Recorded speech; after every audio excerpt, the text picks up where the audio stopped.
గ్రామీణ ప్రాంతాల నుంచి ప్రతిభ కలిగిన క్రీడాకారుల్ని జాతీయ అంతర్జాతీయ స్థాయికి తీసుకెళ్లే లక్ష్యంతోనే సీఎం కప్ క్రీడోత్సవాలు నిర్వహిస్తున్నామని తెలంగాణ రాష్ట్ర sports authority chairman Shivasena Reddy అన్నారు. వనపర్తి జిల్లా కేంద్రంలోని డాక్టర్ బాలకృష్ణయ్య క్రీడా ప్రాంగణంలో సీఎం కప్ క్రీడోత్సవాల రాష్ట్ర స్థాయి ఎంపిక పోటీల్ని ప్రారంభించిన సందర్భంగా శివసేన రెడ్డి మాట్లాడారు. సీఎం కప్లో ఉత్తమ ప్రతిభ కనబరిచిన వారికి ఉద్యోగ నియామకాల్లో అదనపు మార్కులు కలపాలనే యోచనలో ప్రభుత్వం ఉందన్నారు.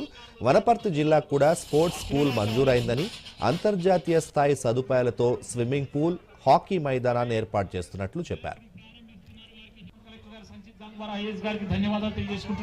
సీఎం కప్ పెట్టడానికి ముఖ్య కారణం గ్రామ స్థాయిలో ఉండేటువంటి విద్యార్థులు ఎవరైతే ఉన్నారో వారు అక్కడే ఆగిపోకుండా రాష్ట్ర స్థాయి వరకు వాళ్ళని తీసుకురావాలా, వాళ్ళ టాలెంట్ను గుర్తించే విధంగా రాబోయే రోజుల్లో వీళ్ళందరినీ అకాడమీలో జాయిన్ చేసి హాస్టల్స్ ఏర్పాటు చేసి హాస్టళ్లలో వీళ్ళని పెట్టి స్పెషల్ ట్రైనింగ్స్ ఇచ్చి వారిని ఈరోజు నేషనల్కి పంపించి నేషనల్లో సక్సెస్ అయిన వాళ్ళందరినీ కూడా ఏషియన్ గేమ్స్ కానీ ఒలింపిక్స్ వరకు తీసుకుపోయే బాధ్యత కూడా స్పోర్ట్స్ అథారిటీ తీసుకుంటుంది.